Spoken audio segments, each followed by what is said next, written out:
आमच्या चारी बोकाय काय काय रस्ता ना उलटा रस्ता दुरुस्ती रोडाचं सगळं दुरुस्ती करायला पाहिजे. आमचं रोडावर पाणी जायला पाहिजे. लोक चारीमध्ये पाणी निघू देत नाही.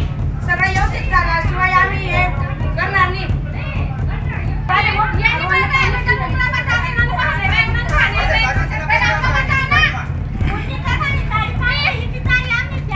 गाव कोणी करू नका या साऱ्या जनतेने काढा फक्त ज्यांना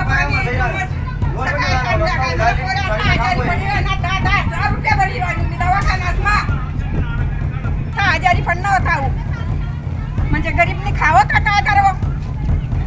भडगाव तालुक्यातील खेडगाव खुर्द येथील ठाकूरवाडी व इंदिरा आवास परिसरात गटारींचा अभाव, रस्त्यांवर साचणारे सांडपाणी, कचऱ्याचे ढिगारे आणि दूषित पाणी पुरवठ्यामुळे नागरिकांचे आरोग्य धोक्यात आले आहे. अनेक तक्रारी करूनही ग्रामपंचायतीकडून ठोस उपाययोजना होत नसल्याने ग्रामस्थांमध्ये तीव्र नाराजी आहे.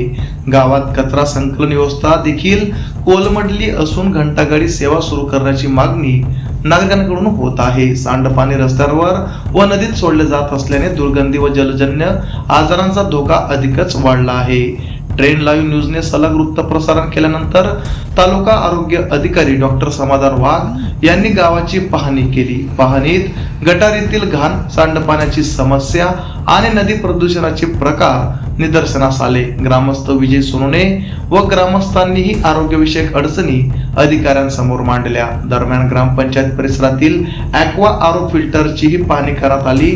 पाण्याचा दाब नसल्याने फिल्टर प्लांट देखील बंद असल्याची माहिती समोर आली. केळगाव खुर्द येथील समस्या गंभीर असून संबंधित ग्राम प्रशासनाला नोटीस बजावण्यात येणार असल्याचे सांगत जिल्हा स्तरावर सविस्तर अहवाल पाठवण्यात येईल अशी माहिती डॉक्टर समाधान वाघ यांनी यावेळी दिली. आमच्या चॅनलला लाईक करा, सबस्क्राईब करा, बेल आयकॉनवर क्लिक करा आणि हो शेअर करायला विसरू नका.